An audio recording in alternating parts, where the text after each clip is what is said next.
when I am in a situation and people laugh, I don't care if they laugh at me or with me.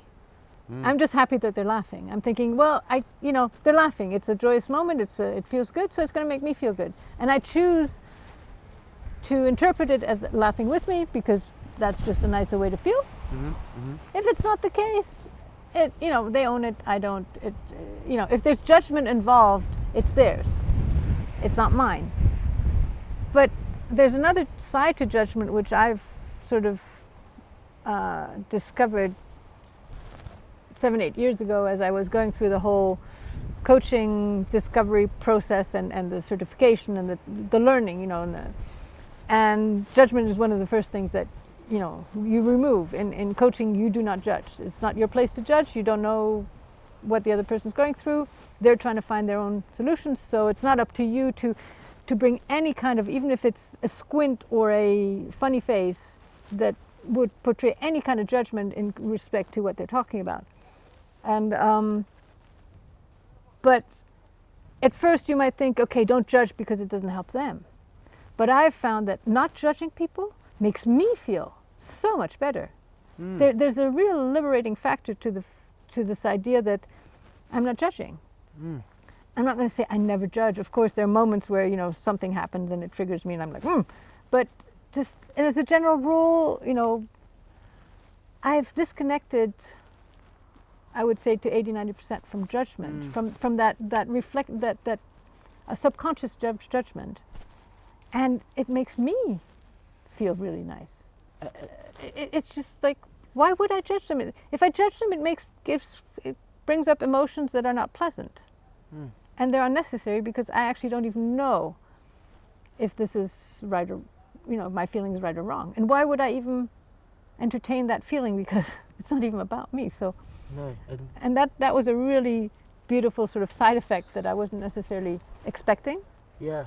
But which has made me fall in love with the non-judgment even more.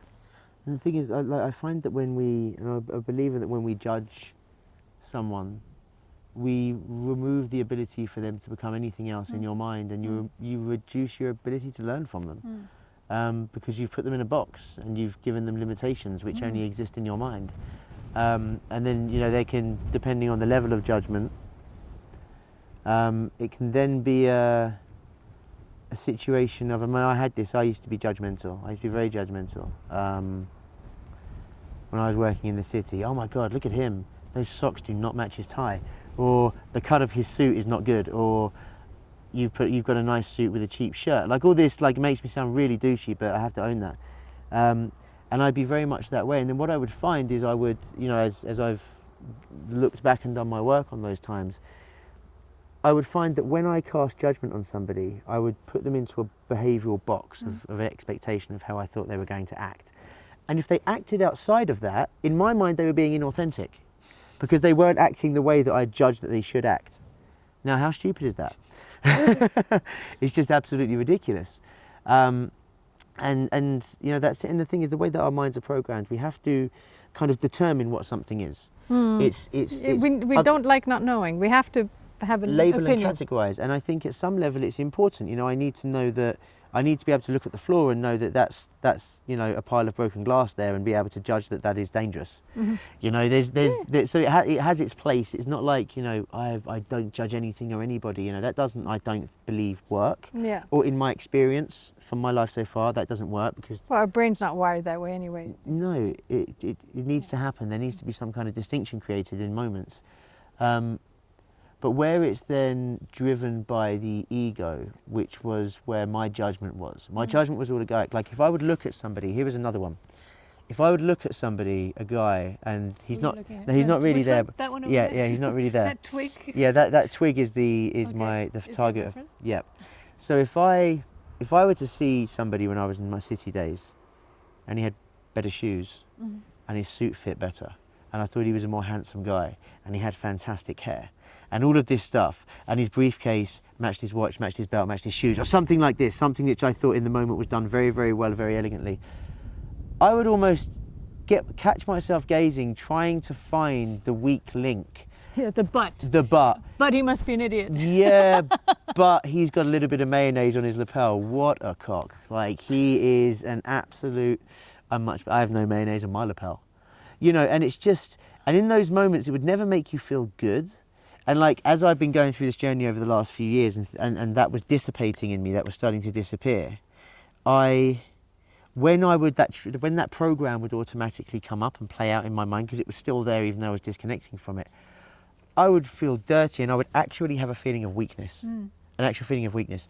Now, there's times when I still do, in a very mild way, not to that extreme, have these moments. Now, when I have them is when I'm in certain gym routines. Like if I'm doing a gym routine which is very heavyweight and is very, the blood's pumping and everything, I'll catch myself in very minor moments. Like I'll see this guy down here and I'm doing biceps up here, and he picks up the next weight heavier than mine, right? And then this thing comes in my head of, well, I have to go next on the bench next to him and pick the next weight up so that it can be seen. It can be seen that I'm lifting heavier weights. And as soon as I feel that, I have a surge of weakness run through my body. Like I feel immediately physically weaker. Like I could press maybe 30% less immediately as I get that feeling. And it's because it's non-authentic. And my body's just going, no, this is not the way to be.